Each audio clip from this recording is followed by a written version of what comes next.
Good evening, students. This is Dr. RUCHI, School of Management, IMS Noida.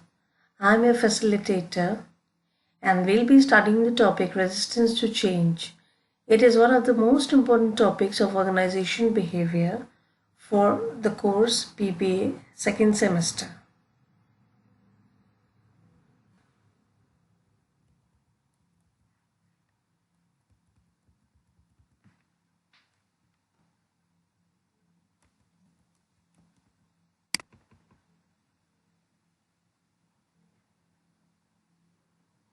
Now, the topic is resistance to change.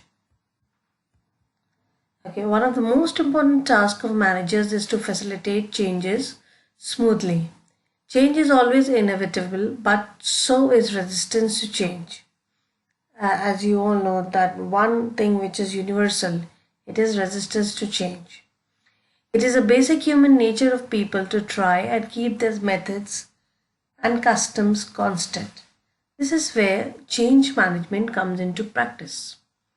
An organization always must strive to adapt to change if it wants to be successful. Change is basically a variation in pre-existing methods, customs, and conventions. Since all organization functions in dynamic environments, they constantly have to change themselves to succeed.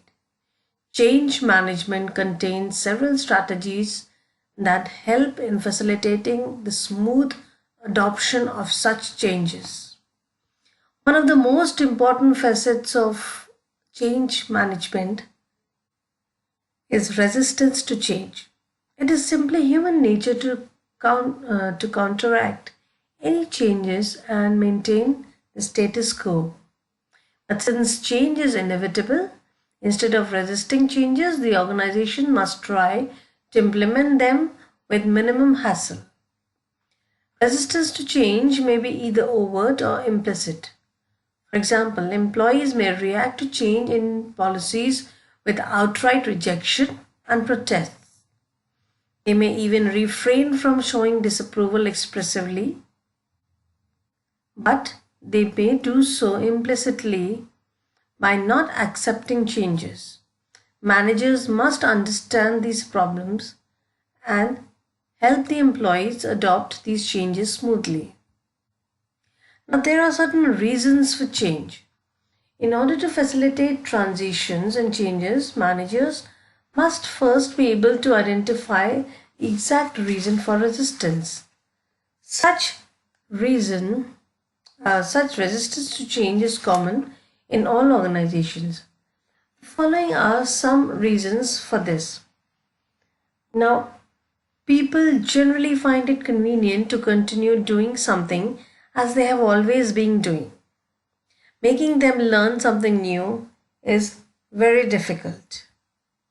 Now, changes always bring about alterations in person's duties, powers, and influence. Hence, the people to whom such changes will affect negatively will always resist.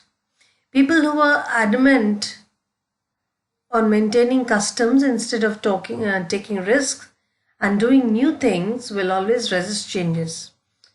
They can happen either due to their insecurities or lack of creativity and will. Now, certain other reasons are economic threat. Sometimes changes could be perceived as threat to the economic well-being of the individual. Many technological advances of the modern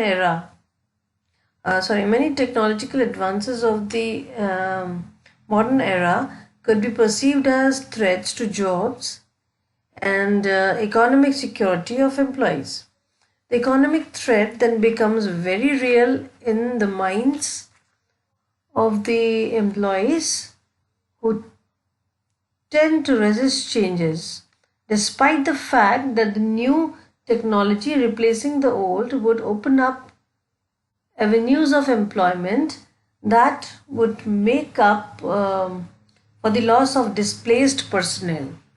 Then social concern. Sometimes even simple changes to structural factors such as the layout of the workplace could be resistant by employees because these upset their social setup. Social relationships established among members of the group motivate their behavior because of the group norms that are developed. Then security need is another reason.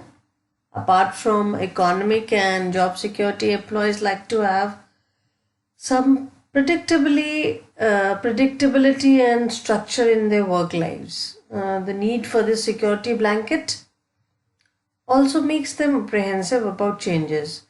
Now there is the apprehension about undermining of status and authority.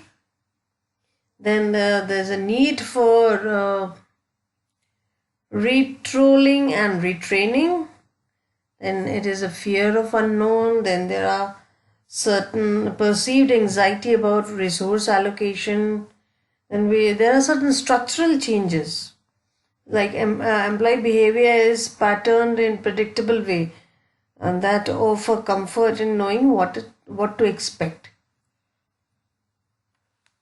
When structural changes are made in progress in response to environmental demands and loose organic structure replaces the old, employees could feel normless and hence might resist to change.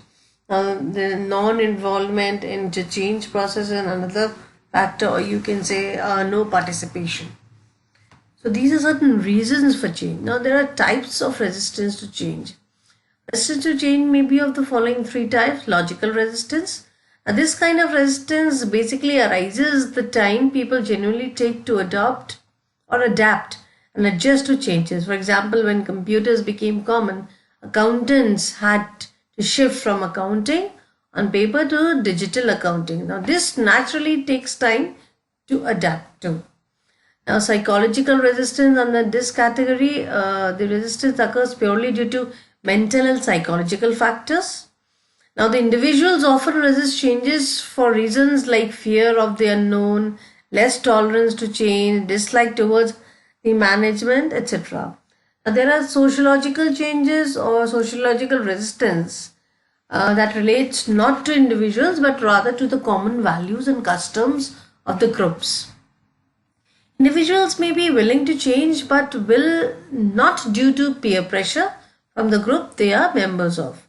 For example, if a workers' union protests against new management policies, all workers face pressure to protest together. How can we overcome these resistance? While change will almost always face resistance, it is certainly possible to overcome it. Managers must strive to help their employees adjust to changes and facilitate new variations in the functioning. First, the managers must be able to convince workers that the changes they are proposing are necessary. They should show how the workers and the organizations itself will benefit from these changes. And second, the management can keep the following considerations in mind to implement changes smoothly. Like changes should not happen in one go because it is easier to implement them in stages. Changes should never cause security problems for the workers. Managers must consider the opinions of the employees on whom the proposed change will have an effect.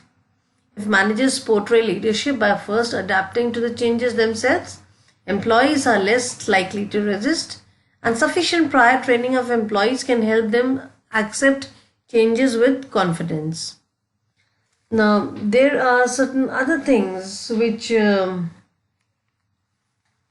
important, like participation, certain other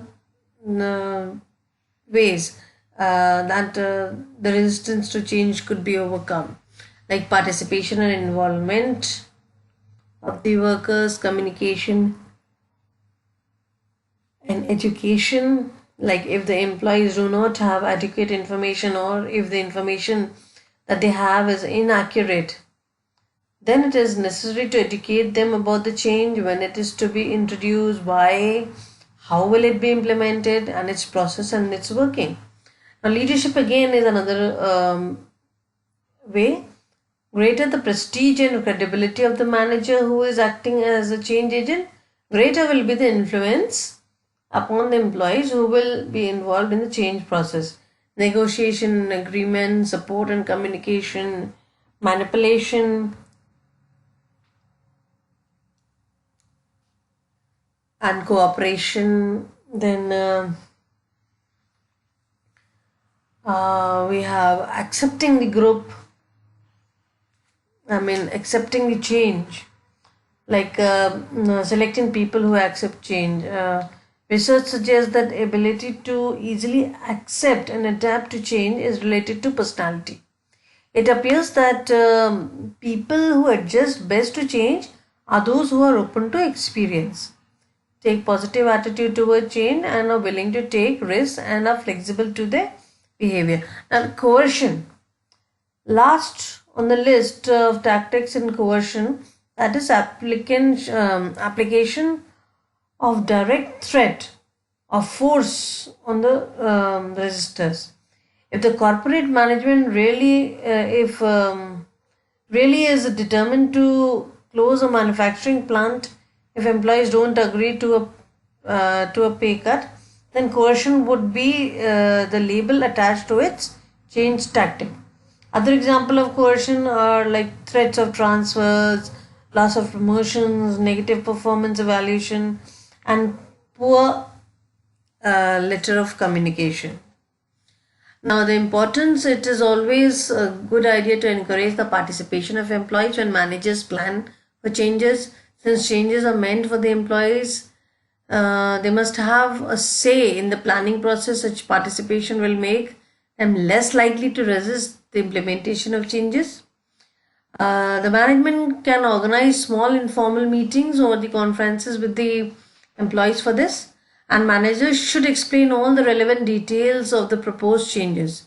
Employees must be encouraged to offer their opinions as well.